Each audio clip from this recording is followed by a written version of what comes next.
Bonjour. Je vais commencer, avant de commencer, il y a un séminaire donc, qui sera fait à 17h15 par Johann Belaïch, qui est un des biologistes du développement de l'Institut Curie, et qui vous parlera de drosophile. Une chose que j'ai oubliée la semaine dernière, je vous ai parlé donc la semaine dernière de modèles de vertex. Je n'ai pas fait l'historique de ça, j'ai un peu oublié, et en plus j'ai appris des choses depuis. Donc pour moi, les premières personnes à avoir fait des modèles de vertex, c'était François Graner,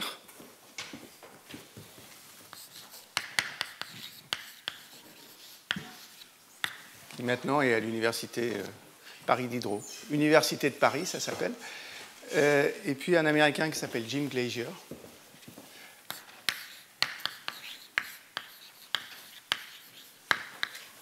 En fait, en discutant avec Areski Boudaoud, je me suis aperçu qu'il y avait des travaux sur les modèles de vertex bien avant. J'ai mis cette image ici, c'est un groupe japonais dans les années 80. Le premier auteur est M. Honda. Et ce qu'ils étudient, donc, c'est la transformation de ces cellules au cours du développement, qui est un épithélium de l'oviducte des oiseaux. Ce qui les intéresse, c'est qu'aux instants initiaux, il y a un réseau qu'ils appellent un réseau de Kagome. Ce qui caractérise ce réseau de Kagome, c'est qu'il y a des grosses cellules qui sont entourées de petites cellules. Et puis, quand ils regardent ce réseau évoluer au cours du développement, on arrive à la fin à un pavage, alors que j'ai mis carré, qui n'est pas vraiment carré, hein, c'est des rectangles et des rectangles déformés. Et ce qu'il voulait expliquer, c'est la façon dont on peut passer de ce réseau-là à ce réseau-là, en utilisant, donc, longtemps avant tout le monde, le type de modèle que j'ai discuté la dernière fois. Si je reviens, pour résumer peut-être en une seconde le cours de la dernière fois, ce que je vous ai montré, c'est que si je cherche l'état fondamental d'un tissu, c'est-à-dire celui qui minimise l'énergie mécanique que je vous ai introduite, il y a en gros deux paramètres.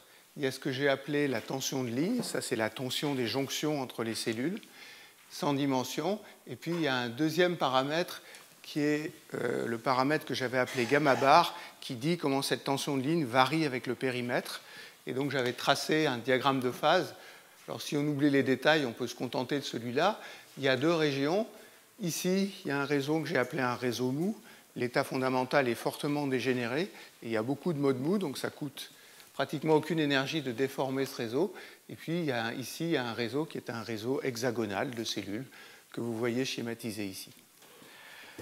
Alors, la première chose que je veux faire aujourd'hui, c'est discuter non pas l'état fondamental, mais un tissu en croissance, parce qu'à la fin, c'est ça qui nous intéresse. Et puis, je vais essayer après de justifier ces modèles-là par un modèle, alors que je vais traiter de façon très très simple, mais qui est un tout petit peu plus sophistiqué, où je vais vouloir garder la trace du fait que la cellule, ce n'est pas quelque chose qui est en surface, mais que la cellule a un volume, donc il y a une hauteur perpendiculaire à la surface de l'épithélium.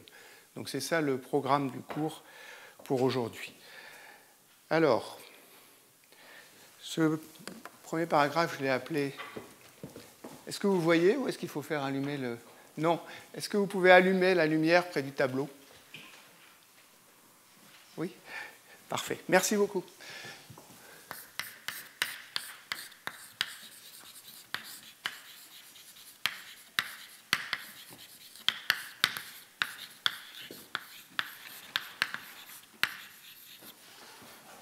Alors...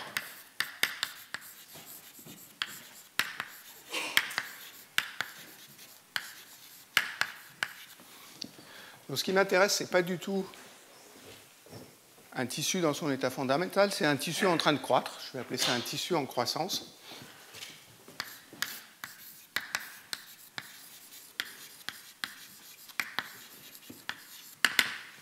Alors, ce tissu en croissance, il n'a pas du tout, même dans la région de paramètres, qui est la région où dans l'état fondamental, ça serait une structure hexagonale, il n'a pas du tout cette structure hexagonale, c'est quelque chose qui est désordonné, et c'est quelque chose où il y a des cellules avec des nombres de côtés qui varient entre 3 et 7 ou 8. Je vous rappelle que s'il y en a des plus de 3, il faut qu'il y en ait de plus de 6, parce que la moyenne, ça doit être 6. Donc on respecte ces règles-là. Mais donc c'est un tissu désordonné.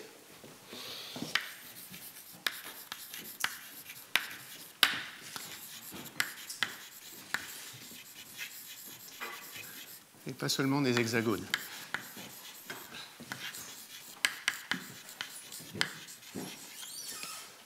Alors comment est-ce qu'on passe d'un tissu qui est un réseau hexagonal comme ça quelque chose qui est désordonné, il y a des polygones qui sont autre chose que des hexagones, mais dans un tissu, il y a ce que je vais appeler des processus actifs. Alors le processus actif, c'est la division cellulaire.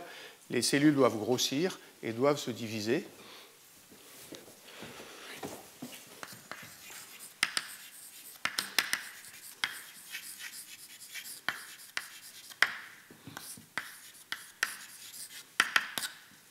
Ce n'est pas la seule raison pour laquelle le tissu est actif. Je vous rappelle que ce que j'appelle actif, c'est quelque chose qui consomme de l'énergie à l'échelle de ses composants. Il est absolument évident que les cellules consomment de l'énergie, et toute la consommation d'énergie intervient dans le fait que le tissu est actif, mais pour que les cellules se divisent, elles ont besoin qu'on leur donne de l'énergie. S'il n'y a pas de nutriments, les cellules ne se divisent pas. Donc ça va être ça le processus actif fondamental. Et puis il y a des réarrangements topologiques.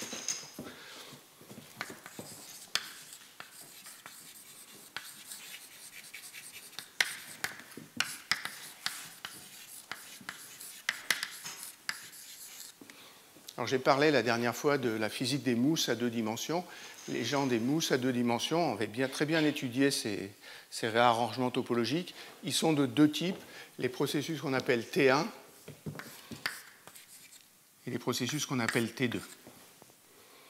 Alors, le processus T1,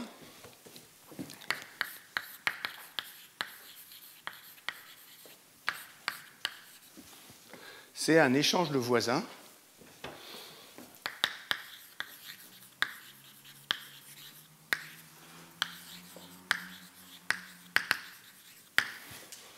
Alors, je vais le schématiser en dessinant qu'une partie des jonctions. Ça fait intervenir 4 cellules à 2 dimensions. Je ne vais pas prendre des cellules.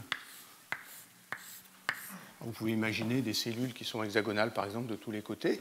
Et puis, ce que je vais faire, c'est réduire ce côté-là. Je vais arriver à un vertex à 4 branches. Je vous rappelle que j'ai dit que les vertex à 4 branches n'étaient pas stables. Donc, il va être instable et il va se transformer en quelque chose comme ça. Ici, ces 2 cellules-là étaient voisines. Ici, elles ne sont plus voisines. Par contre, ces 2 cellules-là n'étaient pas voisines. Et ici, elles sont devenues voisines. Donc ça change la topologie du réseau, ce processus-là. Ça a été étudié très en détail. Un très beau travail, c'est le travail de Thomas Lecuy.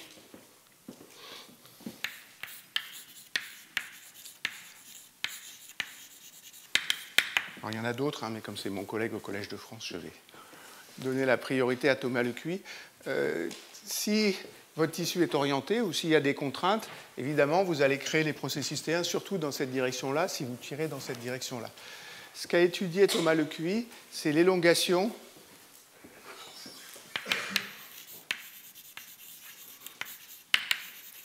de la bande germinale de la drosophile.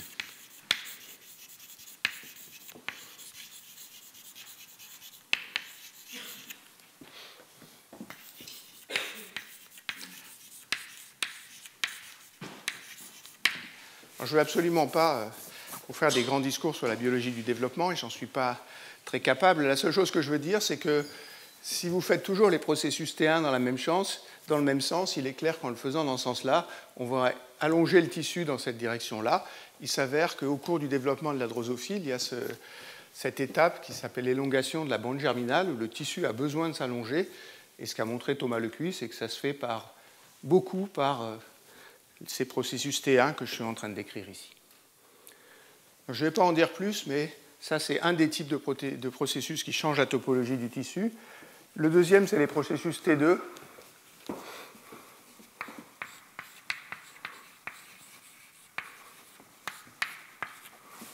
Alors ça correspond à la mort cellulaire.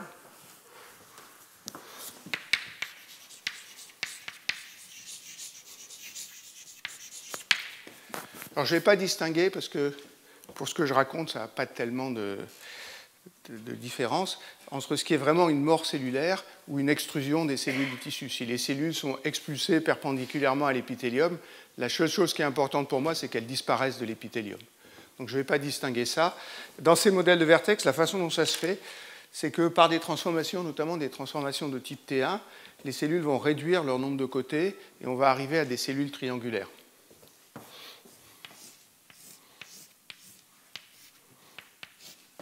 Et après, dans certains cas, ces cellules triangulaires sont instables, donc elles vont s'effondrer pour faire disparaître la cellule en question.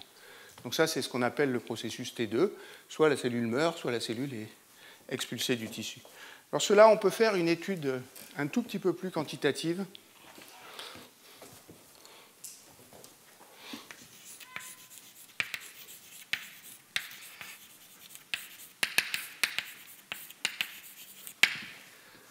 Alors je vais revenir à l'image qui est là, si je retrouve ça. Et je vais regarder les deux petits régimes dont je vous ai parlé, ou qui sont stables dans une toute petite gamme de paramètres ici, et en particulier cette phase-là que j'ai appelée un réseau 3,12. Alors le réseau 3,12, si je le schématise, je ne sais pas si vous voyez ici, je vais le faire là.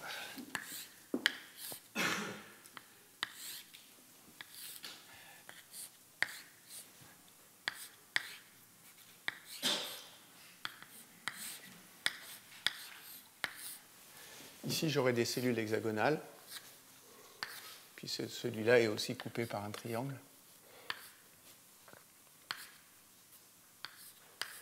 Etc. Donc pour chaque hexagone, je mets 12 triangles. Ce qu'on sait faire, et ça c'est quelque chose qui est relativement simple, c'est calculer l'énergie de ces structures-là, et on peut regarder comment l'énergie varie en fonction de la taille des tout petits triangles qui sont ici. Alors, je ne vais pas vous faire ce calcul, ni même vous donner le résultat, mais le résultat, c'est qu'il y a en gros 3 types de triangles. Il y a des triangles qui sont stables, et les triangles qui sont stables, c'est ceux d'énergie minimaux, c'est ceux qui réalisent la phase 3,12 d'équilibre que je vous ai montré la dernière fois. Il y a des triangles qui sont métastables, ça veut dire qu'ils sont dans un minimum local de l'énergie, et que le minimum absolu, c'est les hexagones réguliers qui sont en dessous. Et puis, il y a des triangles qui sont instables.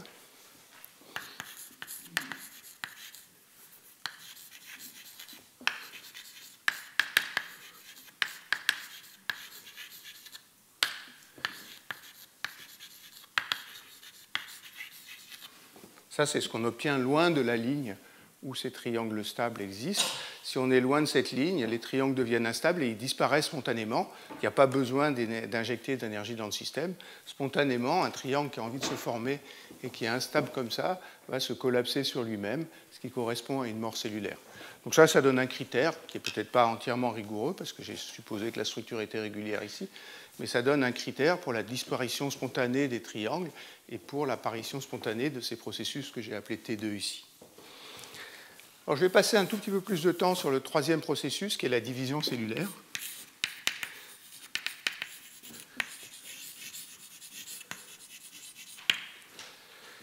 Si je veux le faire strictement, il y a 2 étapes, comme je vous disais dans le premier cours. Il y a une croissance cellulaire et après, il y a une division cellulaire.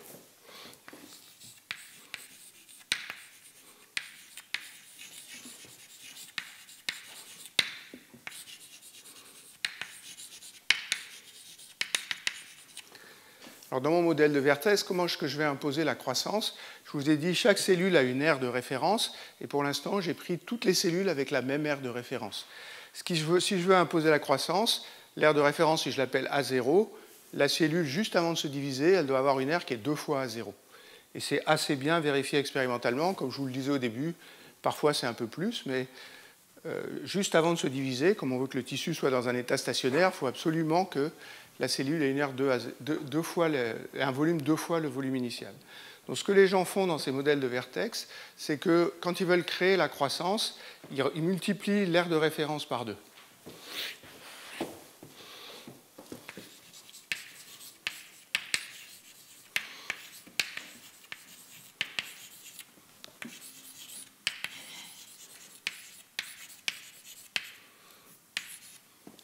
Alors ça, c'est un processus actif parce que ça ne se produit jamais spontanément, ça. Donc il faut que je le fasse de l'extérieur et c'est là qu'il faut injecter de l'énergie. Donc je ne triche pas, il faut que le tissu consomme de l'énergie. Quand je fais ça, je change de l'énergie. En gros, s'il n'y avait pas les contraintes de toutes les cellules qu'il y a autour, si l'aire de référence est 2 fois plus grande, la cellule va croître et va en gros croître à 2 fois l'aire qu'elle avait au départ. Donc j'ai une grande cellule.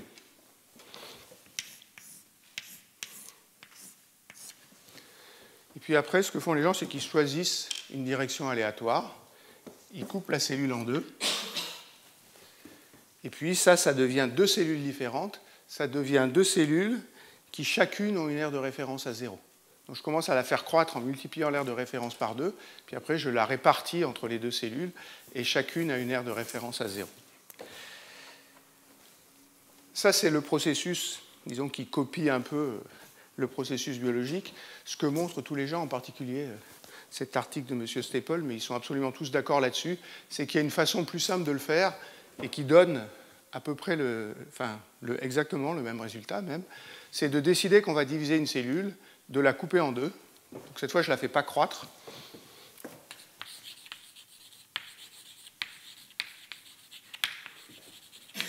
Donc je prends une cellule au hasard. Alors je la dessine exprès de 5 côtés pour bien insister sur le fait qu'elle n'en a pas forcément 6. Je la coupe en 2.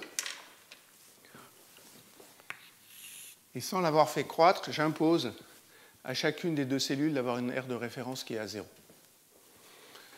Quand j'ai juste coupé, les 2 cellules sont plus petites. Du fait que j'impose une aire de référence qui est plus grande, elles vont croître. Et si on regarde sur des temps assez longs, ce processus-là et ce processus-là donnent exactement la même chose. Une chose qui est importante, c'est que si je fais ce processus-là ou ce processus-là ou ce processus-là, juste après le changement topologique, le tissu n'est pas à l'équilibre. Donc il faut que le tissu relaxe. Le tissu relaxe, dans ces cas-là, mais en regardant la position de tous les vertex du modèle et en imposant que la force est nulle, c'est-à-dire en cherchant le minimum local de l'énergie qui est le plus proche du tissu que j'ai généré par les processus topologiques. Donc il y a une relaxation locale.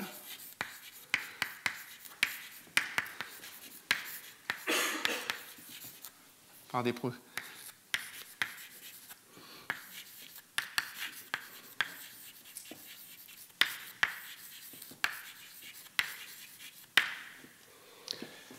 Si je fais une division cellulaire, il se peut qu'en faisant ma division cellulaire, je crée des cellules qui deviennent instables. Alors je vais parfois créer, si je ne la faisais pas comme ça, mais que je la faisais comme ça, je créerais des vertex à 4 branches. Donc ceux-là, j'ai dit qu'il fallait les réarranger par des processus T1. Ceux-là, je peux les éviter, mais je vais créer, en créant ma division cellulaire, des cellules qui sont instables. Alors elles sont instables parce qu'un des côtés devient trop court, par exemple. Et si le côté devient trop court, ben, ça va déclencher des processus T1. Donc la division cellulaire, elle va déclencher des processus T1 et elle va déclencher des processus T2.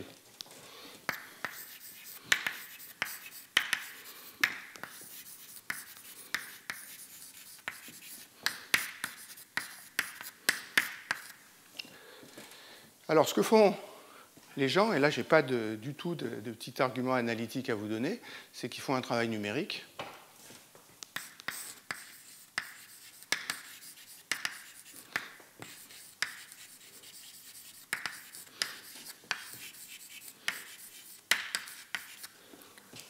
Alors, ils se donnent une configuration de départ, et en général, le résultat qu'ils obtiennent ne dépend pas de la configuration de départ.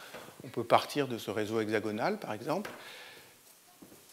On fait diviser les cellules. Ce qu'on veut, c'est que le tissu croisse. Donc, on force les cellules à se diviser. Les cellules qui se divisent, ça va imposer des processus T1 et T2. Et puis, au-dessus de chaque processus T1 et T2, ça va imposer un réarrangement local par déplacement des vertex. Et puis, une fois qu'ils ont fait tout ça, donc la division cellulaire, les processus T1 et T2, et puis le réarrangement local, la cellule a atteint un autre état métastable. Ce n'est pas l'état fondamental, parce que l'état fondamental, c'est les hexagones. Et on recommence, on met une deuxième division cellulaire, on fait relaxer autour de la deuxième division cellulaire, etc. Et on fait croître le tissu comme ça. Le point sur lequel je veux insister, c'est que ce processus ne décrit pas la dynamique du tissu. C'est-à-dire, je fais les divisions cellulaires une par une. Alors, on choisit bien sûr les cellules qui se divisent de façon aléatoire dans le tissu, mais en aucun cas, ça ne décrit la dynamique du tissu. C'est un processus quasi-statique.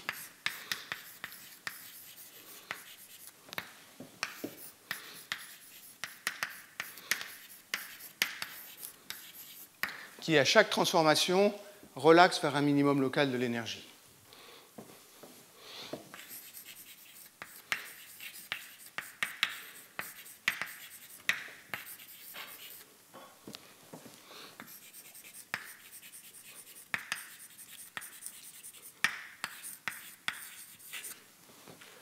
Et puis, quand on a fait pas mal de divisions cellulaires, le tissu a cru parce qu'on a rajouté des cellules. Et de la façon dont je l'ai fait, les seules cellules qui meurent, c'est les cellules qui meurent spontanément sans que le processus de mort cellulaire soit actif. Donc on a rajouté des cellules là, le tissu croît, et à chaque étape, je l'ai fait relaxer vers un état de minimum local de l'énergie. L'espoir, et c'est ce que les gens trouvent quand ils font des simulations numériques, c'est qu'après un certain nombre de divisions cellulaires, le tissu atteigne un état stationnaire. Ça veut dire que la structure locale du tissu ne change pas en moyenne. Évidemment, la taille du tissu change parce que je le fais croître, mais la structure locale du tissu ne change pas. Donc voilà, je ne vais pas en dire plus là-dessus. Tous les exemples que je vais vous montrer maintenant sont générés comme ça. Ils partent d'un tissu, alors ils partent d'un tissu hexagonal ou d'un tissu où le graphe de départ est aléatoire. On crée des divisions cellulaires, une par une, et on fait relaxer le tissu à chaque étape après la division cellulaire. Et puis, quand on a fait suffisamment de divisions cellulaires, on peut mesurer ce qui se passe dans le tissu. Alors j'ai 3 exemples à vous montrer, donc c'est ce que j'ai appelé des exemples d'application.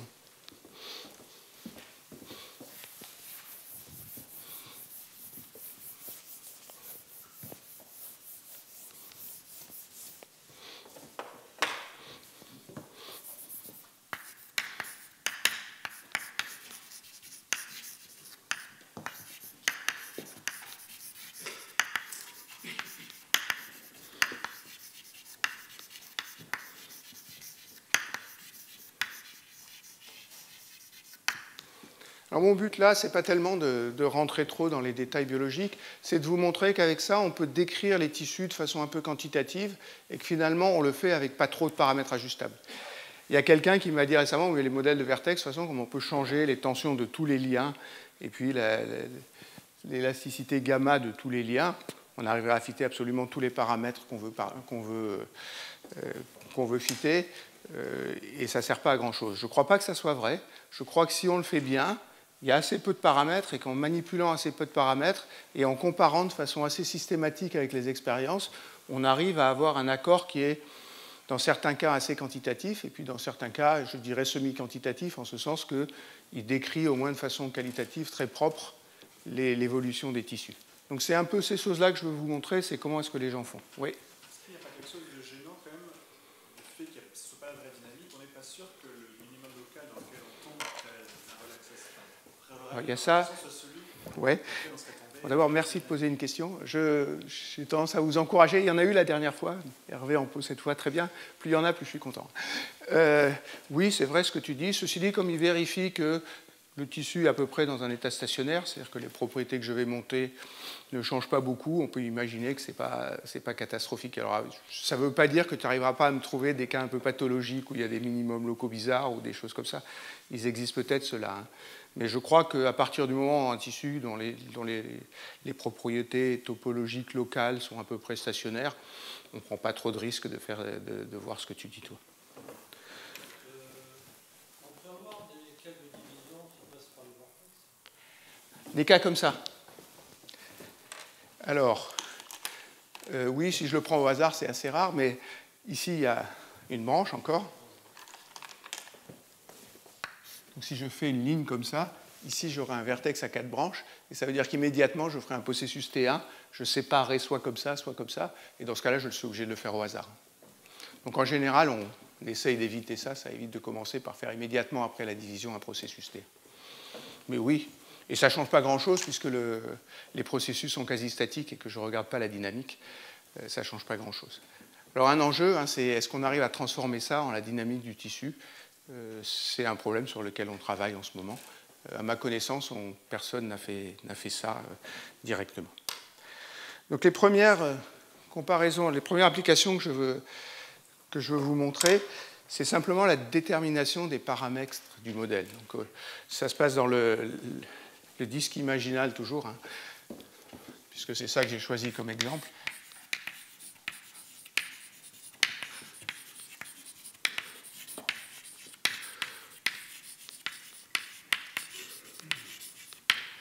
Alors, ce n'est pas, bien sûr, le seul exemple pour lequel on peut le faire, hein, et je pense que Johannes vous montrera des exemples un petit peu différents, mais toujours dans la drosophile tout à l'heure.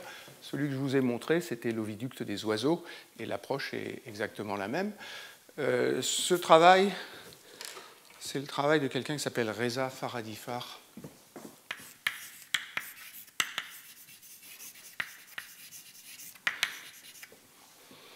Donc, ce qu'a fait Faradifar, c'est qu'il a pris des expériences, et c'est des expériences qui viennent du groupe de Suzanne Eaton, et puis il a mesuré dans ces expériences certaines propriétés géométriques du tissu.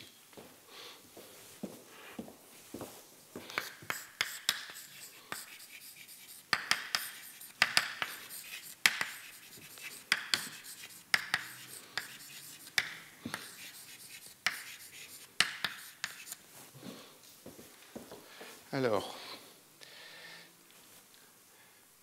ce que je veux vous montrer, c'est celle-là. Il y a deux propriétés géométriques du tissu. Donc, il balaie une grande gamme de paramètres, hein, il le fait numériquement, et puis il mesure à la fois l'aire moyenne d'une cellule de n côtés,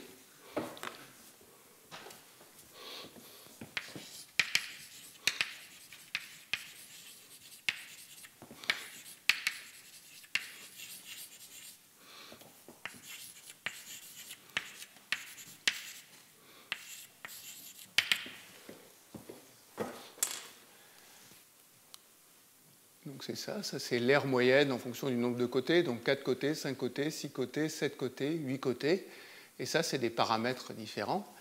Et puis il regarde aussi dans le tissu la probabilité qu'une cellule ait n côtés. Donc il regarde toutes les cellules, il compte celles qui ont 4 côtés, il compte celles qui ont 5 côtés, il compte celles qui ont 6 côtés, et il trace la probabilité Pn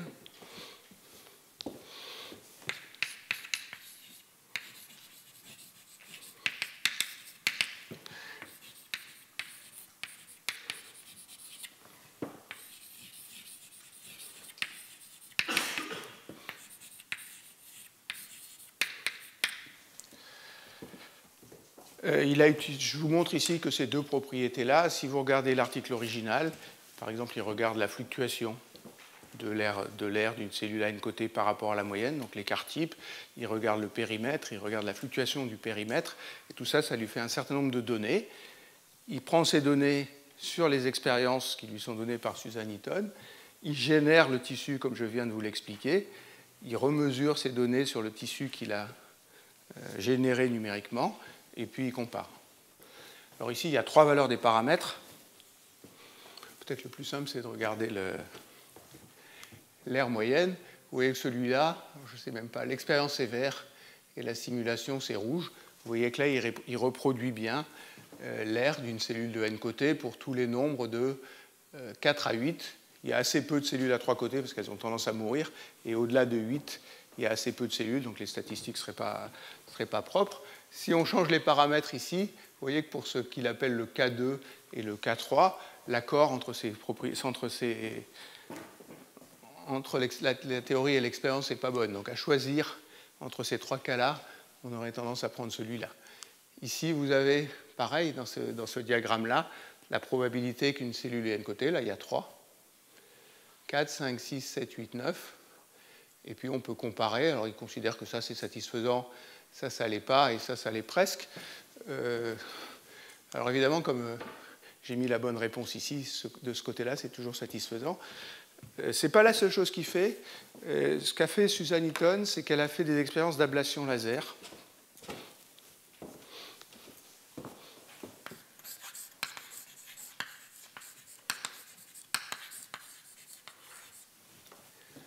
Alors, l'expérience d'ablation laser, je vais vous montrer un film dans 2 minutes. Et ça consiste à regarder le tissu épithélial par au-dessus et à détruire une liaison du tissu épithélial avec un laser intense. Donc on détruit une liaison, ça revient à prendre une liaison et à la supprimer, et on regarde comment on relaxe le tissu. Et puis une fois qu'il a fait la relaxation, il mesure les mêmes propriétés et il demande à ce que l'ablation laser donne les mêmes résultats dans la théorie et l'expérience. Rien qu'avec ces 3 propriétés qui sont l'aire moyenne des cellules pour n côtés, la probabilité qu'une cellule ait n côtés et la relaxation d'une ablation laser, il arrive à contraindre les paramètres suffisamment. Donc je vous ai remis le même diagramme de phase de tout à l'heure. Ça, c'était mon paramètre gamma bar. Ça, c'était la tension. Ce qui est rouge ici, c'est la distribution. Et il considère que dans toute la région qui est rouge, c'est à peu près satisfaisant. Ce qui est bleu ici, c'est cette courbe-là. Et donc c'est satisfaisant dans cette région-là. Et puis quand on rajoute une troisième expérience, qui est l'ablation laser, ça contraint les paramètres de façon assez propre.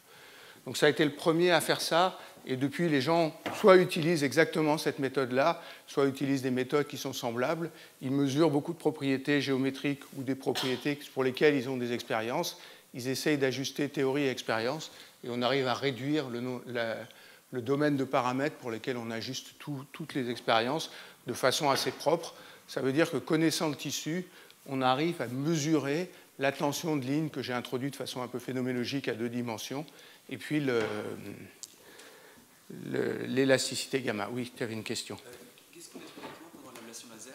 On casse la membrane ou tu la Je t'en montre une dans 1 minute. Okay. Dans mon exemple d'après, j'ai un film avec une ablation laser, tu verras exactement ce qu'on fait.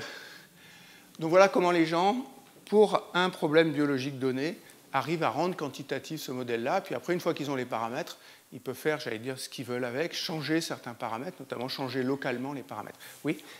Il y a combien de paramètres Alors, c'est une très bonne question. De la façon dont je l'ai fait, j'ai supposé que le tissu était homogène. Ça veut dire que toutes les élasticités étaient les mêmes pour toutes les cellules. Et dans ce cas-là, à la fin, je finis avec 3 paramètres, qui sont ces 2 paramètres sans dimension, et puis l'air A0, qui est l'air préféré des cellules.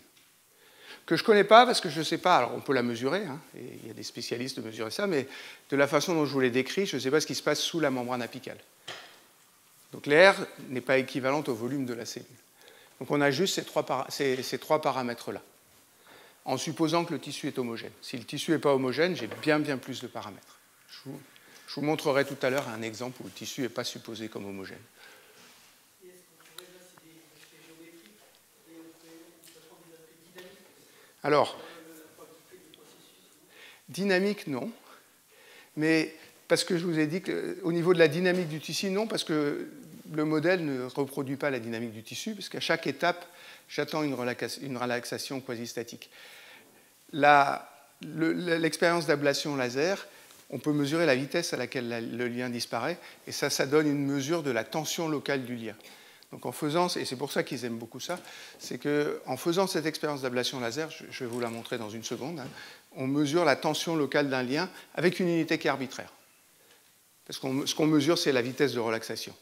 Et si on fait un modèle très simple, la vitesse de la relaxation, elle est proportionnelle à la tension. Puis il faut une friction aussi, comme on ne connaît pas la friction. On n'arrive pas, sauf dans des expériences extrêmement bien calibrées, à avoir une valeur absolue de la tension. Mais pour mesurer des rapports de tension, par exemple, c'est suffisant. Et vous allez voir que dans les exemples que je vais vous donner, on mesure beaucoup on a surtout besoin de rapports de tension plutôt que des tensions. Ça va comme ça? Donc je vais passer à mon deuxième exemple. Alors, c'est la frontière entre les compartiments antérieurs et postérieurs de l'aile de la drosophile.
Ça, c'est des expériences qui ont été faites dans le groupe de Christian Daman.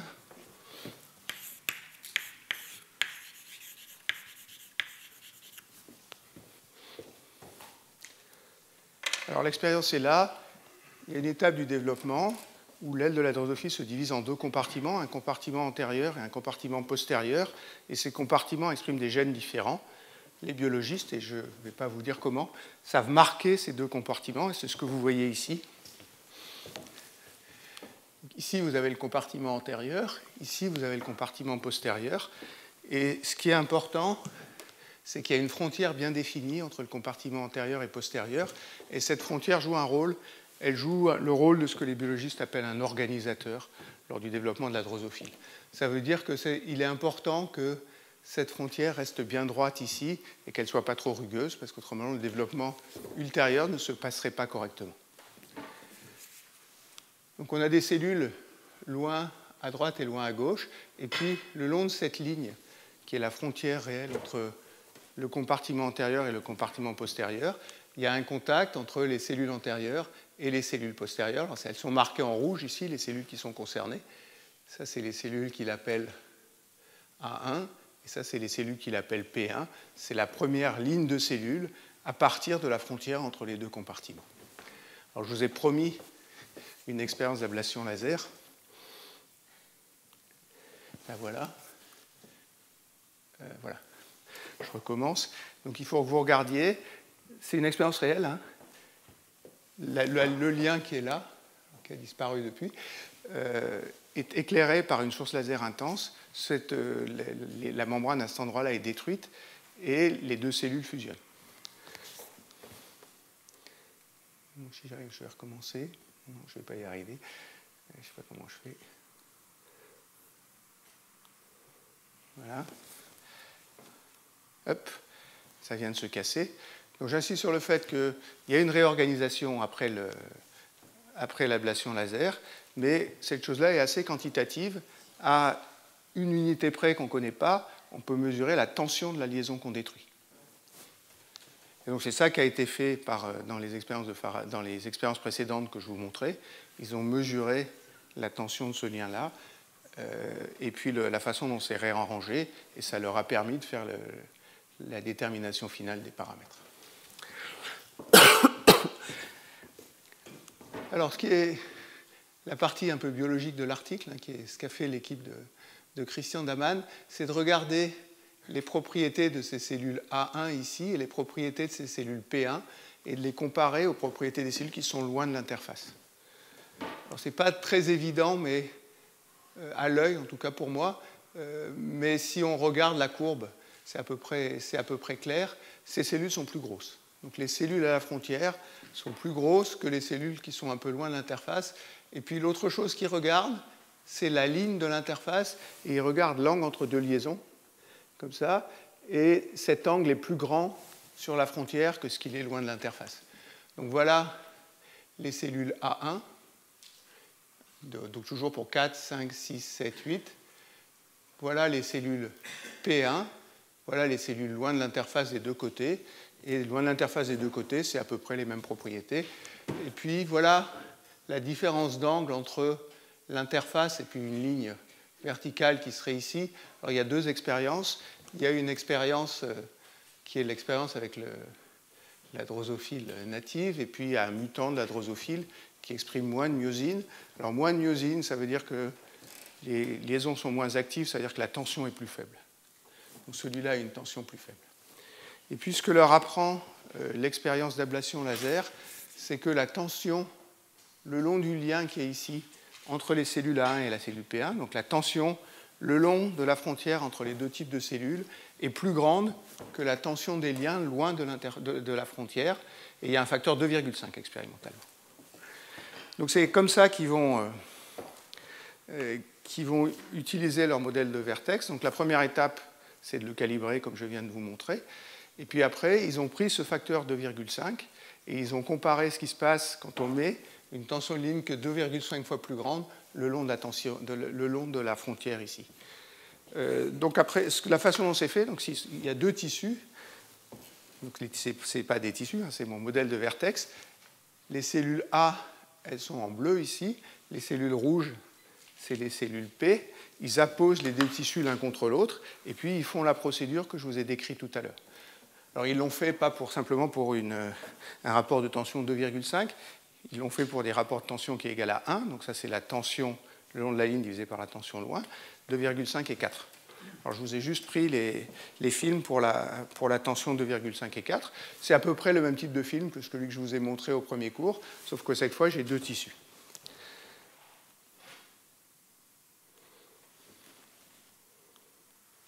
Voilà le tissu qui croît. Ça, c'est quand le rapport des tensions est 1. Et vous voyez que l'interface ne reste pas droite du tout. Elle devient extrêmement rugueuse ici.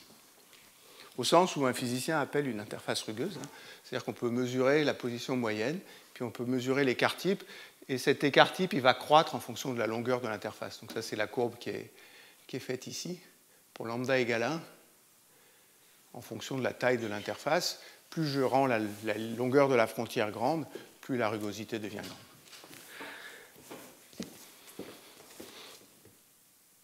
Et puis voilà quelque chose avec une tension 2,5. Et effectivement, si on prend une tension 2,5, l'interface est beaucoup moins rugueuse. Donc le seul paramètre qu'ils ont changé là, c'est la tension des liens qui sont sur la frontière. Et ça suffit pour diminuer de façon considérable la rugosité de cette interface-là. On peut essayer de regarder quantitativement. Donc qualitativement, ça marche bien. Et ils n'ont fait aucune hypothèse, ça c'est juste ce qu'ils ont mesuré. Quantitativement, ça ne marche pas très bien. Donc voilà ce qui se passe pour 1, voilà ce qui se passe pour 2,5, et les expériences sont là. Donc l'expérience avec le système natif est là, l'expérience avec ce mutant est ici. Alors il y a moins de myosine. S'il y a moins de myosine, les tensions sont plus faibles et la rugosité doit être plus grande. Donc le fait que la courbe verte soit au-dessus de la courbe noire, c'est quelque chose auquel on peut s'attendre. Ils ont vérifié, en marquant les myosines, qu'il y avait moins de myosine sur ces liens-là. Et vous voyez que les deux résultats théoriques ici, qui correspondent à lambda égale 1, ça c'est quelque chose qu'ils ont fait comme contrôle, et ça c'est lambda égale 2,5, on n'est pas très près du résultat expérimental. Ils l'ont fait pour 4 aussi, et le résultat pour 4 est plus proche du résultat expérimental. Ils n'ont pas... Bon, il y a une discussion à la fin de l'article disant qu'il y a un certain nombre de processus biologiques qui sont différents dans les deux cellules et que ce n'est absolument pas pris en compte. La seule chose qui est faite là, c'est de dire que toutes les cellules sont identiques sauf la frontière. Et le seul endroit où on crée une différence, c'est à la frontière. Donc voilà comment les gens utilisent ce modèle de vortex dans ce cas-là. J'ai juste une remarque, il y a du rouge de ce côté-là et il y a du bleu de ce côté-là. Ça, c'est simplement quand les gens font une simulation numérique, ils prennent des conditions aux limites périodiques. Et donc, vous retrouvez, quand ça évolue ici, c'est ce qui se passe ici, en fait. Donc, le bleu est vraiment à gauche et le rouge est vraiment à droite, mais ils ont rendu le système périodique. Et c'est un artefact de la façon dont est faite la simulation. Et il n'y a pas des cellules rouges qui se sont déplacées pour aller de l'autre côté ici. Et voilà mon deuxième exemple. Alors, j'en ai un troisième.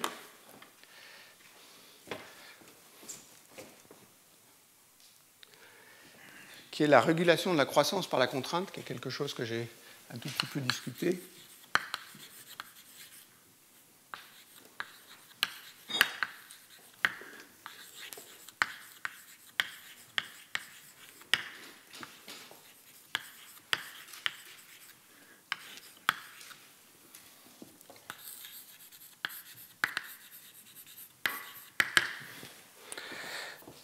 L'idée de... Alors ça c'est... Le premier auteur de l'article, c'est Madame Egerter-Willemsen.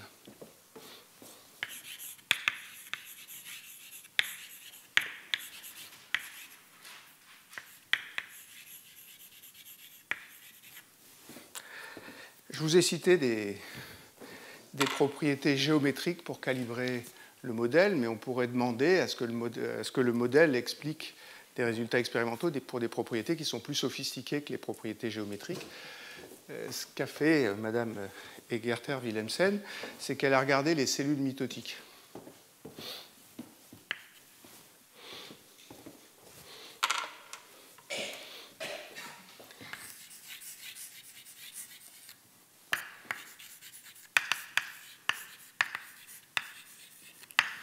Alors au niveau où je suis en train de parler, les cellules mitotiques, c'est les cellules qui sont en train de se diviser. Et en étudiant, donc toujours dans le disque imaginal de l'aile de la drosophile, en étudiant les cellules mitotiques, elle a observé deux choses. La première chose, c'est qu'il y a, je vais mettre un mot anglais horrible, mais qu'il y a un clustering des cellules mitotiques.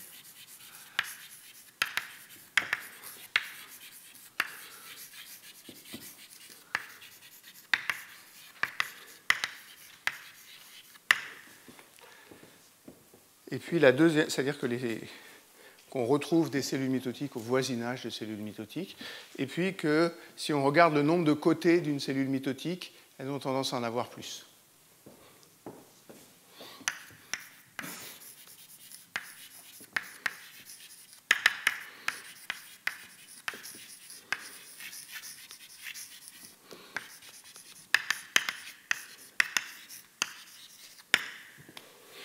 Alors, je ne veux pas rentrer dans les détails, mais je voulais juste mentionner ça. Après, ils ont essayé d'expliquer ça, et la façon dont ils expliquent ça, c'est qu'ils ne choisissent plus les divisions au hasard, ils décident que le taux de division local dépend des propriétés mécaniques locales.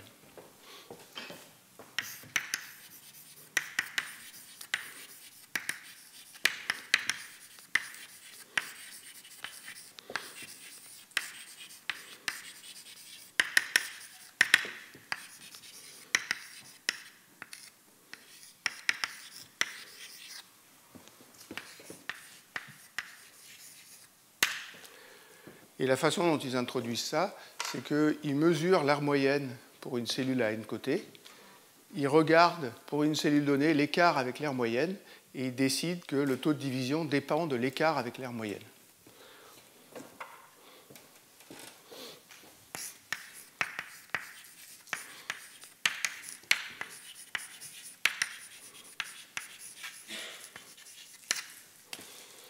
Alors, comme dans le tissu, ce que je vous ai dit, c'est que le tissu était assez fortement désordonné. Localement, on va avoir des cellules plus grandes ou des cellules plus petites. Et maintenant, les cellules plus grandes vont se diviser plus que les cellules plus petites. C'est ça qui est caché derrière ça. Ils ne mesurent pas des propriétés mécaniques. C'est bien plus simple pour eux de mesurer une aire qu'une propriété mécanique. Donc, c'est de ça qui font dépendre le taux de division. Et en faisant ça, donc ils ont un paramètre ajustable supplémentaire, mais en faisant ça, ils arrivent à expliquer à la fois le fait qu'il y a des corrélations entre les divisions cellulaires et puis le fait que le nombre de côtés d'une cellule mitotique est plus grand que le nombre de côtés d'une cellule qui n'est pas mitotique. Donc on peut demander comme ça des propriétés de plus en plus sophistiquées des cellules et essayer d'ajuster le modèle de vertex avec des propriétés de plus en plus sophistiquées des cellules. Je trouve ça bien. Mais ma réaction de physicien, c'est on rajoute des paramètres quand on fait ça quand même. Et le modèle de départ, il me plaît bien parce qu'il n'a que 2 paramètres. Et ça, c'est facile à contrôler. Vous avez vu qu'avec 3 expériences, j'arrive à peu près à déterminer les 2 paramètres. Quand il y en a beaucoup, c'est beaucoup plus difficile d'ajuster beaucoup de paramètres. Il y a cette citation de Philippe Anderson, qui est un prix Nobel de physique. C'est avec 4 paramètres, on peut fitter un éléphant, et avec le 5e, on peut lui faire bouger la queue. Et il y a un peu ça là derrière. C'est-à-dire, si vous introduisez trop de paramètres, vous savez plus trop ce que vous faites, et vous allez pouvoir trouver beaucoup de solutions du problème que vous regardez, simplement parce que vous avez un espace qui est redondant. Donc c'est un peu ça la limitation que je veux voir, mais je suis très persuadé que c'est un effet important, la dépendance en propriétés mécaniques de la division cellulaire, et c'est à ma connaissance le premier article qui s'est intéressé à ces propriétés-là à partir de ce modèle de vertex. Donc, je vais m'arrêter là pour le modèle de vertex à 2 dimensions. Ce que je veux faire maintenant, c'est passer au modèle de vertex. Oui, Pascal. Juste avant que tu passes, est-ce qu'on garde quand même une espèce d'horloge pour chaque cellule sur ce modèle? Il n'y a pas d'horloge du tout dans ce modèle-là. Il n'y a pas de temps dans ce modèle-là. Oui, dans le monde en âge de la cellule, de cette manière, est-ce qu'on sait quand même que... Il n'y a pas d'âge. Parce qu'à chaque étape, avant, c'est ce que je disais, hein, je regarde donc je coupe une cellule en 2 en évitant les liaisons à 4 brins. Et après, pour chaque cellule que j'ai générée, je dis elle est très loin de son aire moyenne, parce qu'en gros, elle est 2 fois plus petite. Donc je lui force à avoir une aire moyenne qui est l'aire à 0. Je laisse le tissu relaxer. C'est une perturbation qui est grande, donc ça peut déclencher des processus T1, T2 et des choses comme ça. Mais j'attends que c'est relaxé complètement. Et une fois que c'est relâché complètement, j'ai un tissu qui est à nouveau dans un état métastable. Il y en a plein, donc il est très différent de l'état métastable précédent. Et je recommence. Donc il y a 0 temps dans ce mécanisme-là. Et même le temps Monte-Carlo, parce qu'il y a des problèmes pour lesquels on peut utiliser le temps de la simulation, il n'a pas de sens pour ça, parce que la relaxation, elle n'est pas du tout temporelle. On regarde que l'état final. Il y a un temps en nombre de générations. Il y a un temps en nombre de divisions. On les fait une par une. Hein. Pierre.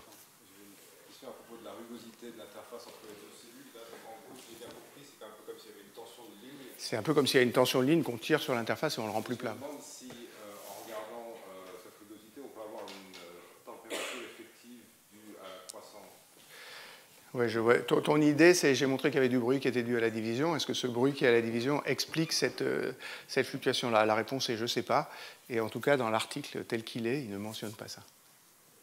Mais c'est une bonne idée. Moi, je crois que c'est une bonne idée. Il faudrait essayer de faire un modèle où on mettrait ça, soit par le modèle de vertex, soit en faisant un coarse graining et en décidant qu'il y a une tension entre les deux tissus et en regardant. Je ne sais pas si cette statistique reproduit une tension de ligne avec une température effective. Mais en gros, la température effective, c'est le taux de division dans ce problème-là. Il n'y a pratiquement pas de mort cellulaire puisque je regarde un tissu qui croît. Donc ce qui donne la température effective, c'est le taux de division. Pas d'autres questions? OK, donc ce que je veux regarder maintenant, c'est des modèles de vertex à 3 dimensions.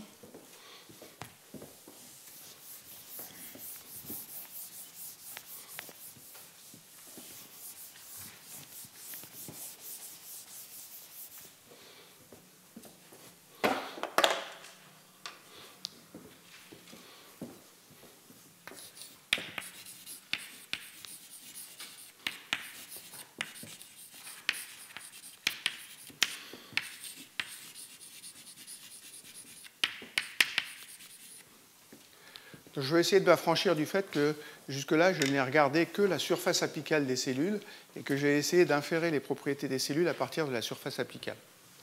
Alors, je vous montrerai après qu'il y a des cas où on peut se limiter à ce cas-là. Ce n'est pas toujours le cas. Donc, je vais revenir au vrai problème à 3 dimensions. Donc, je vais regarder une monocouche épithéliale. C'est grand 3.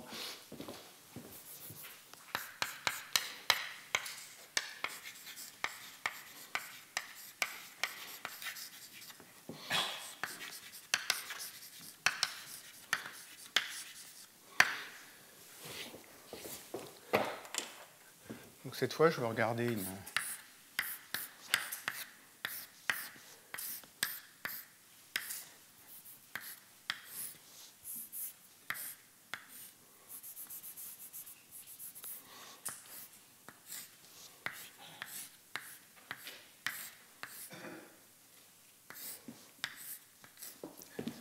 des cellules qui sont à 3 dimensions. Ça, c'est la surface que je montrais jusque-là.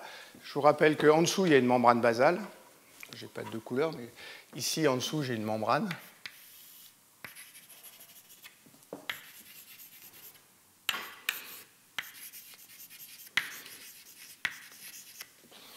Ça, c'est la surface apicale. La surface entre deux cellules, je vais appeler ça la surface latérale.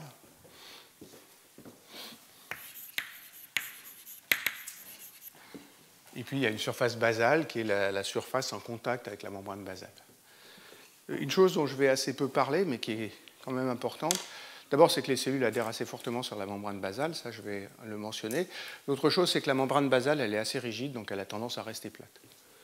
Donc, le fond le côté basal de la monocouche, c'est une surface qui est à peu près plate. Alors, je vais simplifier le problème, simplement pour arriver à vous donner des arguments un peu plus quantitatifs au départ. Je vais supposer que mon système il est dans un état hexagonal régulier. Donc ça veut dire que sur la surface ici, j'ai des hexagones et que ces hexagones sont tous les mêmes. Je vous ai montré que ça, c'était l'état fondamental à 2 dimensions dans certains cas. Je vais me placer dans ce cas-là. Ce que je veux, c'est essayer de décider à partir de ça quel va être le comportement du tissu.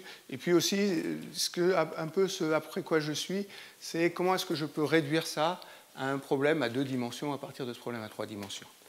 Alors maintenant que c'est un problème à 2 dimensions, à 3 dimensions, j'ai 2 tailles. Il y a un rayon ici, que je vais appeler petit r. Alors c'est le rayon à partir du centre, mais c'est aussi le côté de l'hexagone. Et puis il y a une deuxième taille que je vais appeler H ici. Et ma stratégie, ça va être exactement la même que celle que j'avais à 2 dimensions.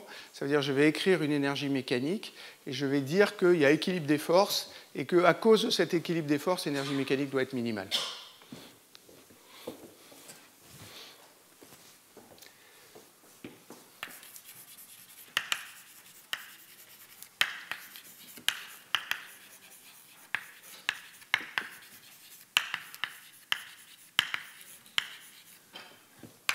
Alors avant ça, il faut que je vous donne des propriétés géométriques. Si vous regardez l'aire basale ici, que je vais appeler A, ça c'est l'aire de la base qui est plate. Cette aire-là, A.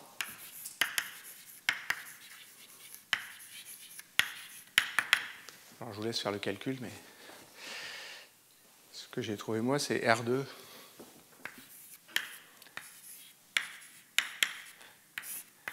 Puissance 3,5 sur 2. Et puis il y a une aire latérale de chaque cellule, ça c'est l'aire qu'elle échange, qu'elle présente à toutes les cellules voisines, que je vais appeler l'aire latérale.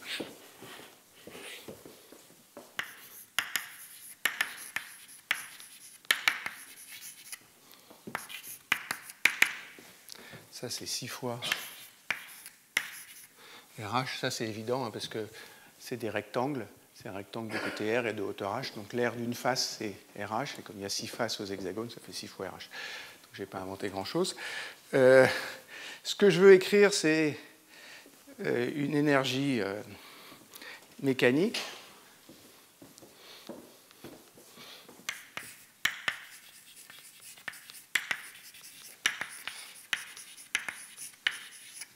Alors pour une cellule, je vais l'appeler petit e. J'écris l'énergie pour une cellule et elles sont toutes identiques, donc je peux toujours me ramener à une cellule. Je vais supposer que les cellules ont un volume préférentiel, donc il y a un volume V0.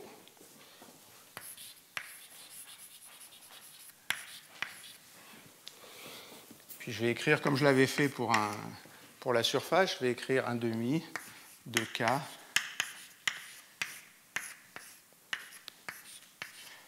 V moins V0 carré sur V0. C'est quelque chose ça, que je contrôle bien mieux que le même paramètre à 2 dimensions. Les cellules ont vraiment un volume qu'elles ont envie d'avoir. On pourrait discuter d'ailleurs de qu'est-ce qui fixe le volume d'une cellule. C'est un problème sur lequel on a passé pas mal de temps à réfléchir. On y réfléchit en ce moment avec Pierre Sens. Mais il y a un volume que les cellules préfèrent d'avoir qui est lié aux échanges d'ions et aux effets osmotiques avec l'extérieur. Alors 0, disons. Après, il y a des choses bien plus subtiles qui rentrent en jeu, mais c'est ce genre de paramètres qui vont fixer ce volume 0. Et ça, c'est une compressibilité qui est associée. Et je vais faire comme à 2 dimensions, je vais supposer que la compressibilité est infinie, enfin, le module de compression.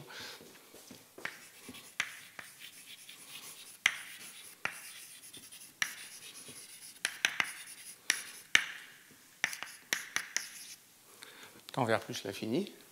Donc ça, c'est ce qui fixe le volume de la cellule. Et puis après, j'ai des tensions de surface. Alors j'ai une tension de surface du côté basal, je vais appeler ça gamma B fois A. Il y a une tension de surface du côté apical.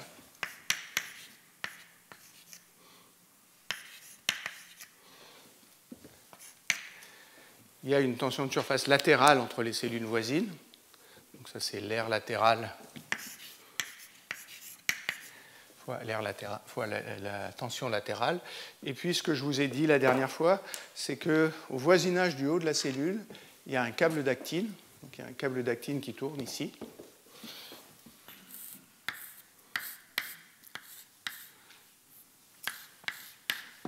Avec une tension finie lambda. Donc, je vais rajouter ce terme plus lambda fois P. Je vais le faire simplement. Je vais supposer que lambda est constant. Je vous rappelle qu'à 2 dimensions, j'avais dit que la tension dépendait des propriétés locales de la cellule et j'avais rajouté un terme linéaire en périmètre en disant que la tension, c'était ce terme lambda P plus un terme gamma fois P2.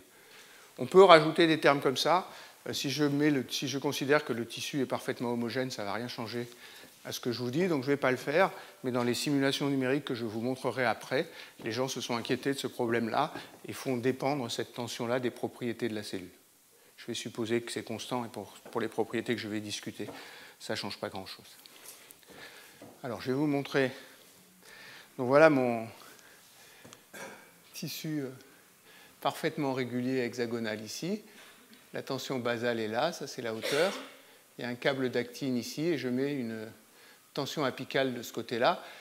Ce qui est écrit ici, ce n'est pas la tension latérale, c'est l'adhésion latérale. L'adhésion, c'est l'opposé de la tension. Donc alpha L, c'est moins gamma L.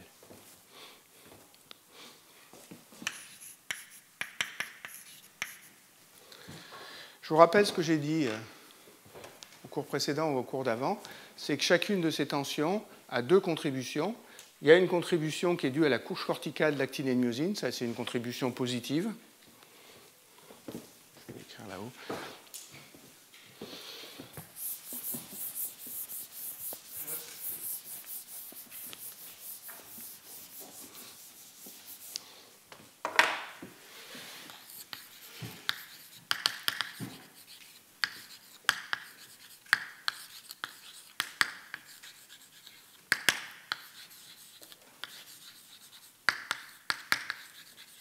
Ça, c'est la couche d'actomyosine.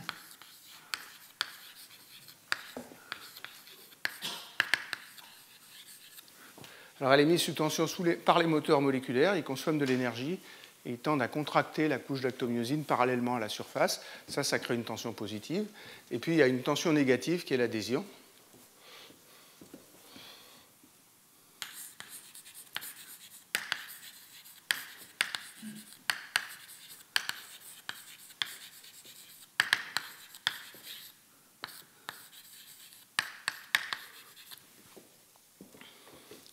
Alors l'adhésion, elle n'existe qu'à deux endroits. Elle n'existe pas pour les trois tensions. Elle existe pour la membrane basale. Elle existe pour la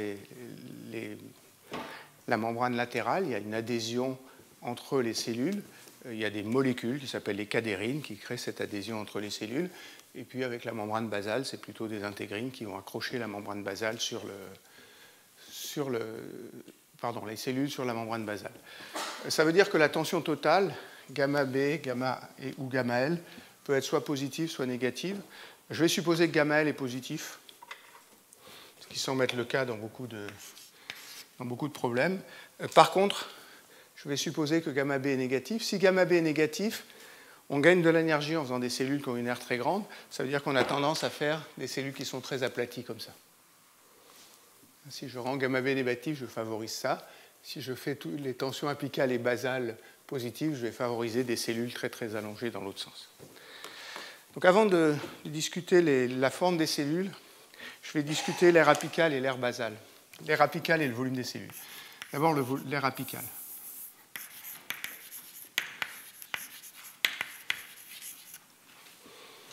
Alors, je vais le faire en vous montrant un petit dessin qui est ici. Ça, c'est des expériences qui ont été faites par Nicolas Armand, qui est au dernier rang là-bas, qui se cache, que je suis content de voir aujourd'hui. Ça, c'est sa thèse.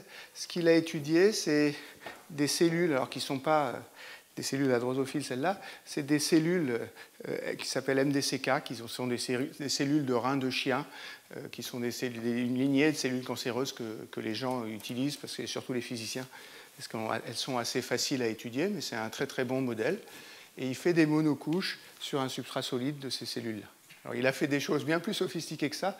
Je vais juste vous montrer le cas simple, où ce qui joue le rôle de la membrane en bas est complètement plan. Et vous voyez, ça c'est une coupe comme ça, donc de deux côtés. Le côté basal est là, le côté apical est là, et le côté latéral est ici. Alors les deux cellules ont à peu près la même pression, donc la surface latérale est plane. Ici, c'est une surface solide, donc la surface basale est plane. Par contre, la surface apicale n'est pas plane. La surface apicale n'est pas plane parce qu'elle a une tension positive, il y a une pression à l'intérieur. Et donc, ça fait, si la pression est constante, ça fait un morceau de sphère comme ça. Ou ça serait un morceau de sphère si la base était un cercle. Et comme la base est un hexagone, ça fait une surface compliquée.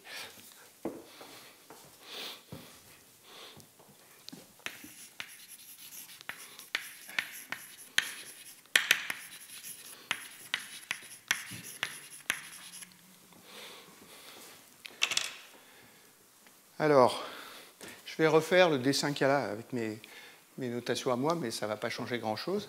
Donc voilà Ça, c'est la membrane latérale. Ça, c'est la membrane apicale et je ne m'intéresse pas à la membrane basale. Ici, il y a une tension de cette surface-là. La tension de cette surface-là, avec notation, c'est 2 gamma L, parce que chaque cellule a une tension gamma L. Donc la tension ici, c'est 2 gamma L. Je vais mettre un vecteur parce qu'elle tire vers le bas si elle est positive. Et puis, cette tension superficielle-là, la tension apicale, elle est forcément positive parce qu'il n'y a pas d'adhésion. Alors, elle est orientée le long de la tangente ici.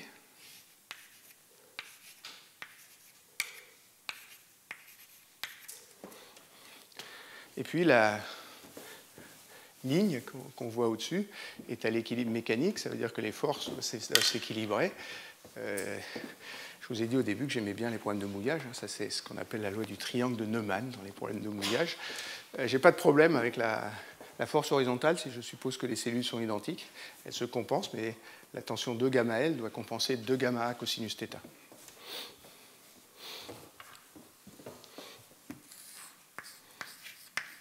Donc gamma L, c'est gamma A cosinus θ. Ça veut dire ça que l'air ici, ce n'est pas tout à fait une sphère, parce que la base de l'air est un peu compliquée, il y a un angle compliqué, mais quoi qu'on fasse, l'air apical,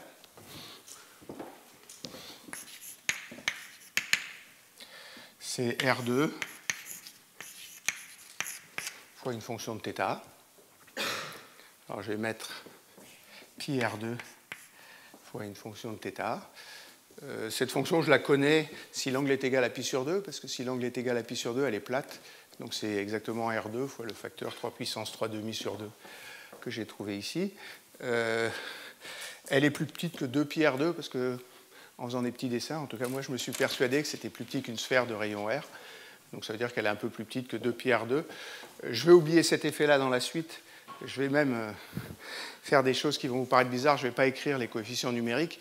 Ce n'est pas grave d'oublier cet effet-là. Je pourrais le rentrer dans les tensions de surface. C'est-à-dire, je pourrais dire que ça, c'est R2. C'est R2 fois un nombre. Et puis le nombre, je le mets dans la tension de surface. Donc je fais semblant d'oublier les coefficients numériques, mais je pourrais les remettre. Ça a un autre effet, ça.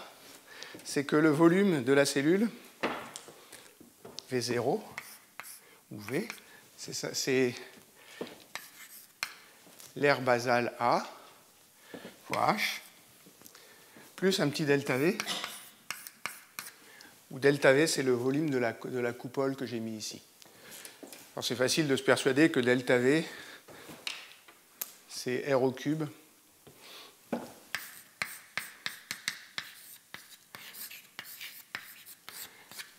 fois R au cube, pardon, fois une fonction de θ. Je vais oublier cet effet-là, ça n'ajouterait rien, ça compliquerait ma discussion, donc je vais supposer que cette sphère est assez plate. C'est aussi le cas si j'ai une cellule qui est très allongée dans ce sens-là, il n'y a absolument aucun problème. Et si elle est très plate, ça ne dépend pas de ce que je mets. Donc il n'y a absolument aucun problème. Donc je vais oublier cet effet-là, et je suppose que V égale constante, donc je vais supposer que V0 c'est A fois H.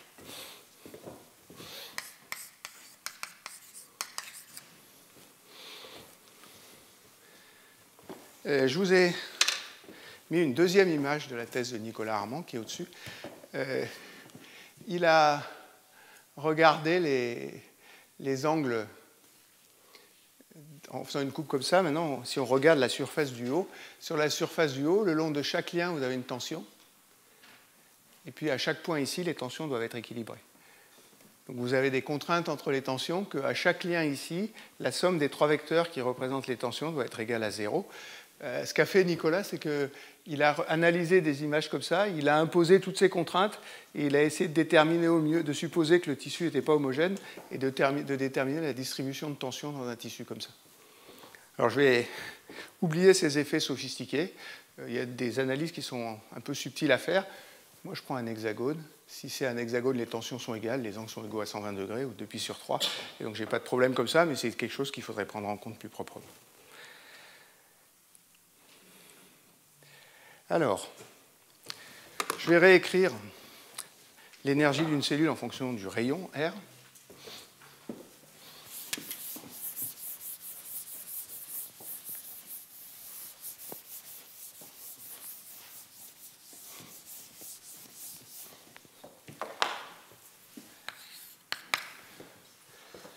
Donc je suppose que l'air apical est égal à l'air basal et il y a une tension qui apparaît qui est la somme des deux tensions. Donc je vais mettre gamma fois R2, où gamma c'est gamma A plus gamma B. Et comme je disais, je ne mets plus de coefficients numériques, ou je les inclus dans gamma, comme vous voulez, c'est pareil. Il y a un terme lambda donc, fois R.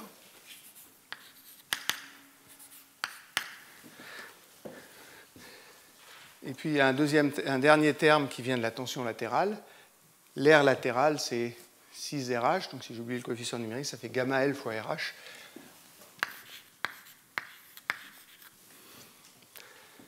Mais je sais que AH, c'est V0. Donc H, c'est V0 sur R2.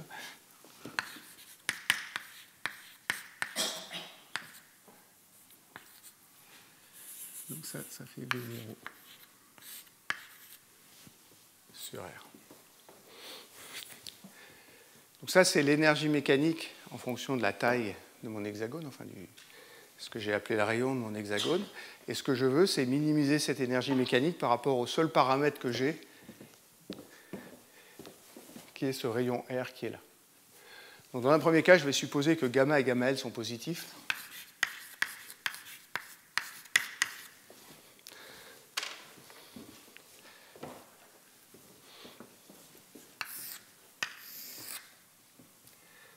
Donc ça sera E en fonction de R. Si R est petit, c'est ce terme-là qui domine. Il est décroissant. Et les deux autres sont croissants, donc ça va faire quelque chose comme ça. Et très loin, ici, c'est une parabole. Donc ici, c'est gamma R2. Et ici, c'est gamma L. Les 0 sur R. Bon, après, c'est assez facile d'obtenir le minimum. Hein. Donc le minimum, ça me donnera la taille à l'équilibre mécanique des cellules. En pratique, soit ce terme-là qui est décroissant est compensé soit par celui-là, soit par celui-là. Donc il y a deux cas. Si lambda est grand, c'est ce terme-là qui va compenser le terme latéral. Et si lambda est petit, c'est celui-là. Donc si lambda est grand,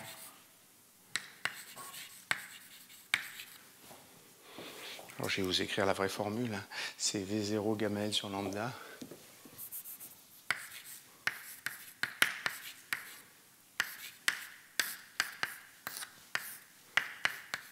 La puissance 1,5. Et puis si lambda est petit, ça ne dépend pas de lambda, ça dépend de gamma. Donc c'est gamma L V0 sur R gamma.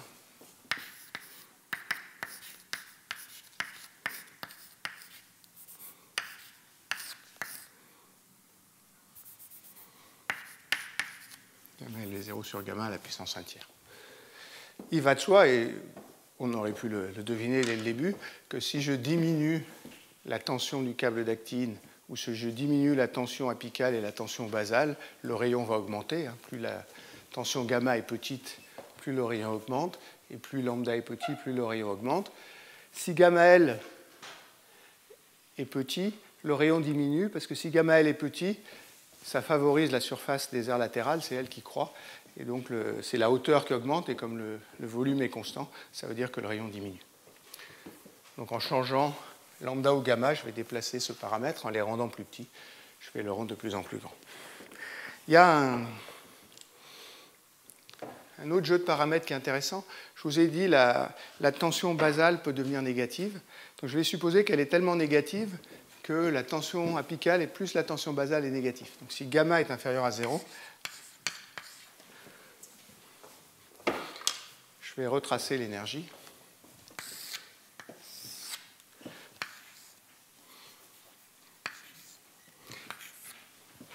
En fonction de R. Si R est petit, c'est ce terme-là qui domine, il décroît. Ensuite, il y aura un terme en lambda R. Et puis, si R est grand, ce terme est en R2, mais gamma est négatif, donc ça décroît. Et ça veut dire que le minimum, c'est moins l'infini. Le minimum moins l'infini, ça veut dire que la cellule est très très étalée et que l'épaisseur est très faible. Évidemment, je ne peux pas arriver à des épaisseurs qui sont à peu près égales à 0, parce que la cellule n'est pas vide, et il y a plein de matériel génétique à l'intérieur de la cellule, et donc il faut confiner tout ce qu'il y a à l'intérieur de la cellule, et il y a une énergie de compression de la cellule.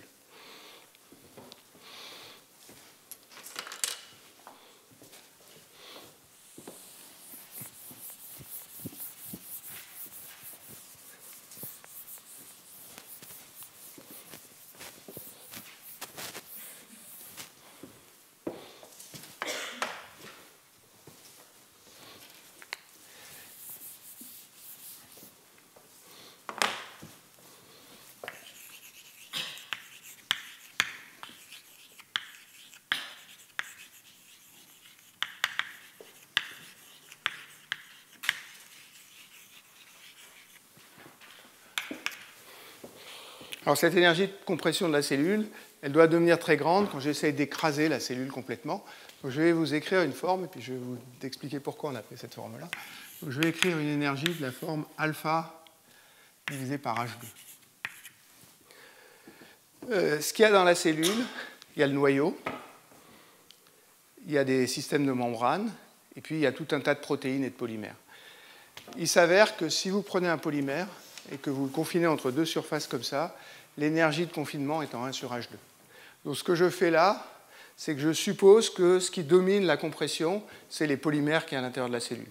C'est une hypothèse un peu gratuite, c'est ce que je sais faire de plus simple. On peut essayer n'importe quelle loi de puissance ici, et qualitativement, tous les résultats que je vous dis sont encore vrais si on prend n'importe quelle loi de puissance. Donc ma justification, c'est qu'il y a plein de polymères dans la cellule, ça c'est absolument incontestable, que quand j'écrase la cellule comme ça, je vais confiner tous ces polymères, et donc je vais prendre une énergie qui varie comme ça serait pour un polymère en 1 sur H2, puis après il faut que je multiplie par le nombre de polymères, bien sûr, et il est caché dans ce coefficient alpha qui est là. Pourquoi pas l'avoir dans le même sens 1 sur H2 et 1 plus R2 Ça reviendrait au même. On a tout essayé, et tout donne la même chose. Pour moi, c'est ça qui est le plus facile à justifier, puis tu vas voir que j'ai une autre raison de prendre ça, qui est plus mathématique qu'autre chose, mais qui va me permettre de discuter la transition avec les modèles de vertex à 2 dimensions. Ah oui, pourquoi? Je n'avais pas compris ta question. La question d'Hervé, c'est, bien sûr, je vous dis que je suis en train de comprimer la cellule comme ça, mais je pourrais aussi la comprimer dans l'autre sens, et je pourrais faire une cellule qui est très très allongée, donc où H serait très grand. Bien sûr, on peut rajouter un terme comme ça, j'en ai pas besoin ici. Il va arriver ici, très loin du minimum, et donc ce n'est pas lui qui va dominer.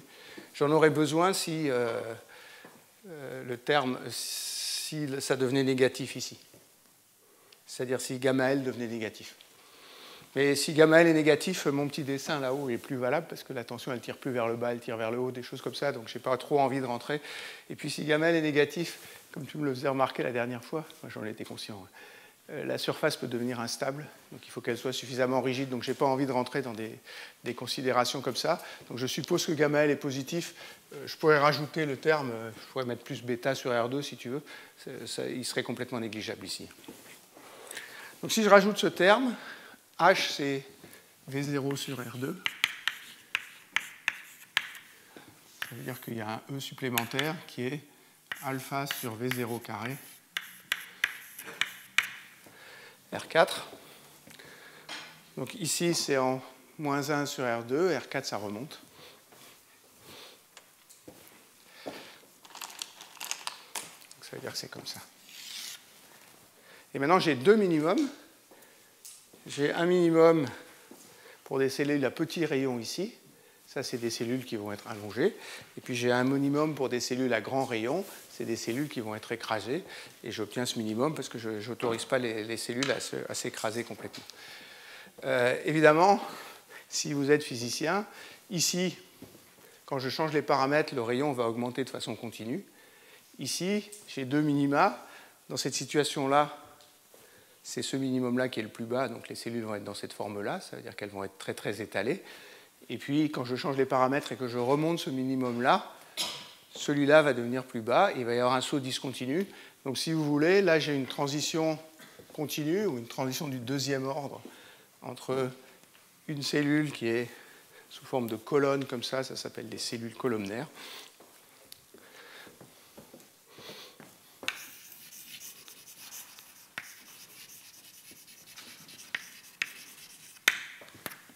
Ça, c'est des cellules très très allongées.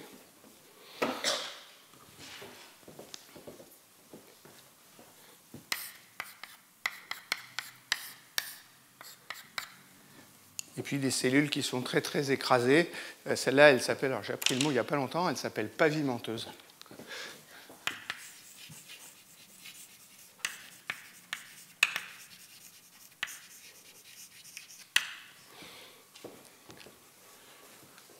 Donc celles-là, elles sont très écrasées.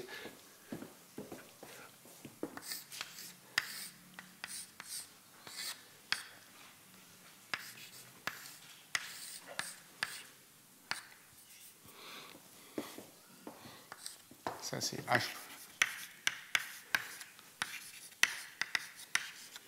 Très inférieur à R. Alors, je vais un peu massacrer le calcul, hein, exprès d'ailleurs, parce que j'aime bien minimiser les énergies en comparant les termes un par un. Ça permet de faire des choses très simples. On peut faire le calcul propre. Donc ça, c'est un de nos anciens thésards, Édouard Anzo, qui avait fait ça.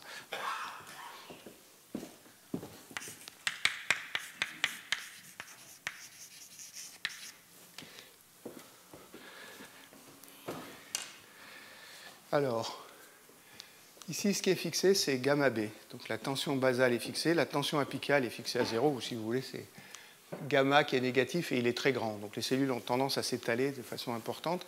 Il est égal à moins 15 dans les unités qui sont choisies. Quand gamma L est positif, alpha est négatif, vous avez un seul minimum. Et donc on passe de cellules très étalées, qui sont celles-là. Alors un exemple d'épithélium pavimenteux, c'est les épithéliums du poumon, à des cellules qui sont colonnaires. Et l'axe ici, c'est le paramètre qui est varié pour passer de là à là, c'est la tension du câble d'actine. Ici, il n'y a pas de tension du câble d'actine, et ici, il y a une tension gigantesque. Quand la tension est gigantesque, on a envie d'écraser la cellule, et on fait des colonnes. Les colonnes, on les trouve dans l'intestin, et on passe par cette structure intermédiaire qui s'appelle des structures cuboïdales, où les rayons RH sont à peu près du même ordre de grandeur. Et puis, si vous prenez gamma L négatif, on arrive à des transitions discontinues, et on peut faire un diagramme de phase. Ici, c'est discontinu, et tout autour, c'est continu. On peut étudier ça très très en détail. Il y a un point très critique qui est là. Je ne vais pas rentrer dans ces détails-là. La seule chose que je veux que vous reteniez, c'est qu'on passe d'un épithélium pavimenteux à un épithélium colonnaire, par exemple, en variant ce paramètre lambda. Quand lambda est grand, on a l'épithélium colonnaire. Quand lambda est petit, on a l'épithélium pavimenteux. Si on est dans ce cas-là, c'est-à-dire si gamma est positif, la transition est continue. Donc on voit des cellules intermédiaires ici. Si gamma est négatif, on est dans ce cas-là. La transition est discontinue. Et donc les cellules colonnaires, elles seraient à peu près par là. Et ça, c'est un état instable. Donc on ne voit pas de cellules cuboïdales quand l'adhésion sur la surface basale est trop importante. Donc voilà des prédictions. Il y a eu des expériences qui ont été commencées d'ailleurs dans le labo du Hans Belaïch pour essayer de vérifier ces choses-là. Oui. Pour le gamma négatif, on peut avoir une cohabitation entre columnaire et... Alors, ouais. Quand on est dans cette région-là, on va avoir des endroits où les cellules sont colonnaires et des endroits où les cellules sont cuboïdales. Ça, c'est vrai si les deux minimums sont égaux. Alors, un moyen, et c'est exactement ce que je vais dire maintenant. D'abord, je vais faire une remarque sur l'énergie de la cellule. Et puis après, je reviendrai exactement à ce que tu veux. Je vais parler de la tension du tissu. Mais d'abord, je voudrais faire cette remarque.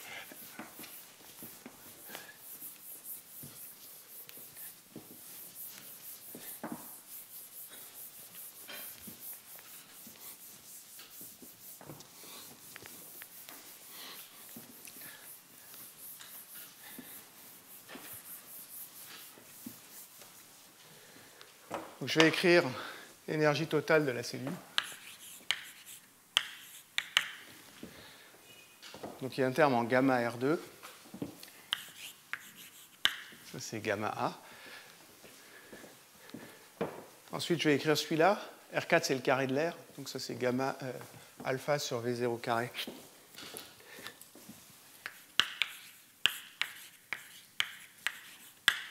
A2 plus lambda fois R plus R de lambda. Et puis j'ai un dernier terme qui est l'air latéral. Ça, c'est H fois R. Donc, je peux l'écrire lambda plus gamma H.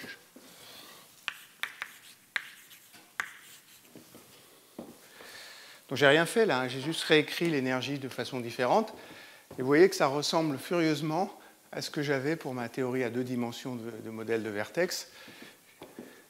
Ça, c'est le début du développement de A moins A0 au carré. Donc, le A0 au carré, c'est une constante. Donc, je n'ai pas besoin de l'écrire. Et puis ici, j'ai un terme proportionnel au périmètre. Alors, c'est proportionnel au périmètre si gamma L fois H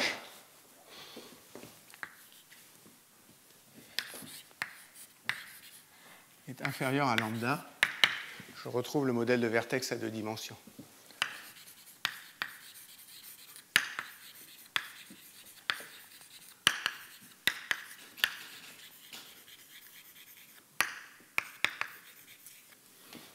Donc mon critère pour que je puisse utiliser le modèle de vertex à 2 dimensions, c'est que gamma L soit petit.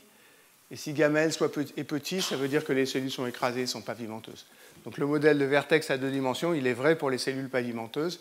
Il n'est pas vrai pour les cellules colonnaires. Il n'est pas vrai pour les cellules colonnaires parce que la surface latérale est importante. Et dans le modèle à 2 dimensions, je ne parle même pas de la surface latérale.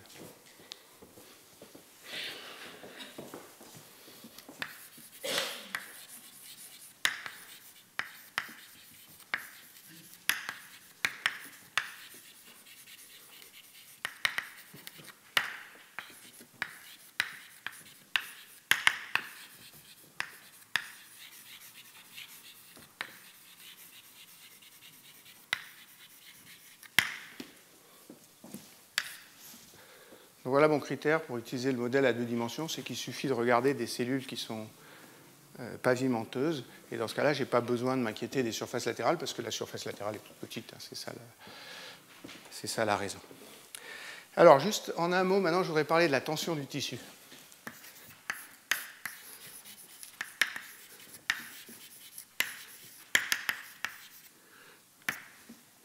Alors, comment est-ce que je définis la tension du tissu? Je vais la définir par gamma. Alors, la pression, c'est moins la dérivée de l'énergie par rapport à l'air. La tension, c'est l'opposé de la pression. Donc, ça va être plus la dérivée de l'énergie par rapport à l'air. Donc, c'est plus dE sur 2 RdR, où j'écris, en oubliant mes coefficients numériques, que l'air, c'est R2. Et donc, dA, c'est 2 RdR. Alors, donc je vais reprendre l'énergie qui est là. Gamma, si je dérive par rapport à R, ça fait 2R gamma. Je divise par R, ça fait gamma. Ça vous dit que ça, c'est bien une tension de surface. Et s'il n'y avait que la surface latérale et la surface basale, ce que je mesurais avec la tension, c'est bien la tension de surface de l'air supérieur et de l'air intérieur. Ça, c'est la force qu'il faudra appliquer pour maintenir l'air R à l'équilibre. Plus. Alors lambda, R, quand j'y arrive par rapport à R, ça fait lambda. Donc ça fait plus lambda sur 2R. Et le troisième, ça fait moins gamma L V0 sur 2R3.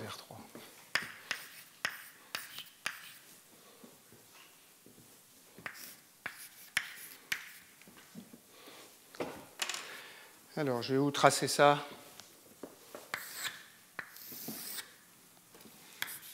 Grand gamma en fonction de R.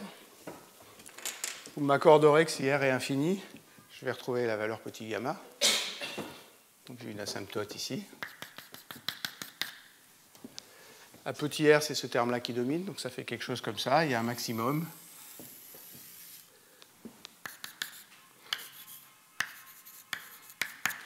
Gamma max ici, et après ça redécroît. Et ici, comme la cellule est très grande, la seule chose qui compte, c'est l'air du haut et l'air du bas, et donc je retrouve bien la tension gamma.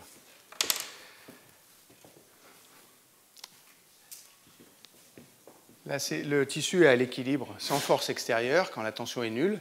Donc ça, c'est l'état que je viens de calculer pour le tissu.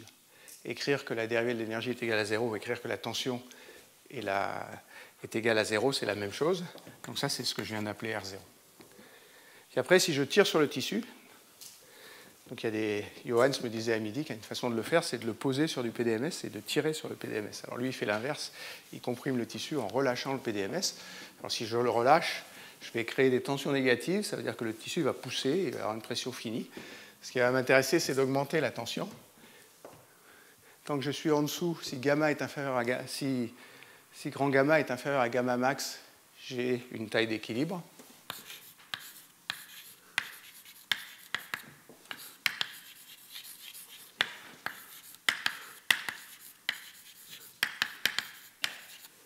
Pour un gamma donné, c'est cette taille-là.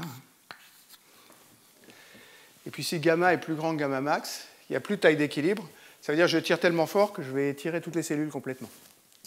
Alors j'ai le même problème que quand gamma B était négatif. Ça veut dire que je rends les cellules infiniment plates. Et si je rends les cellules infiniment plates, il faut que je m'inquiète de ce que je confine à l'intérieur. Donc il faut que je rajoute l'autre terme. Donc mon terme en alpha sur V04R4, ça va faire 4 alpha sur V04R2.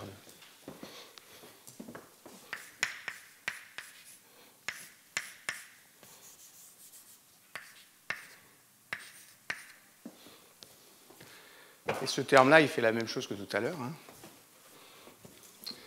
Il empêche le confinement, il fait quelque chose comme ça. Maintenant, quand je dépasse gamma max, je vais sauter là.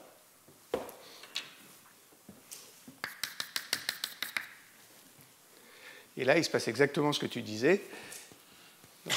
Dans beaucoup de cas, j'aurai des cellules colonnaires ici. Et quand je tire, je vais transformer les cellules colonnaires en cellules pavimenteuses. Et petit à petit, si j'impose le R, j'aurai de plus en plus de cellules pavimenteuses. Et arrivé ici, toutes les cellules seront très confinées dans cet état. Donc une autre façon de rendre le tissu très plat, c'est de tirer dessus. Et puis si vous comprimez, vous faites l'inverse. Vous partez de cellules pavimenteuses ici, et puis vous arrivez aux cellules qui sont colonnaires et qui sont là. Donc voilà ce que je voulais dire sur les tissus qui sont plats, et c'est l'heure. Donc je vous parlerai la semaine dernière de ce qu'on appelle des cystes. C'est des tissus qui sont courbés et qui ont tendance à se mettre sous forme de sphère. S'il n'y a pas de questions immédiates, on s'arrête un quart d'heure et après il y a le séminaire de Johannes. Et je vous remercie.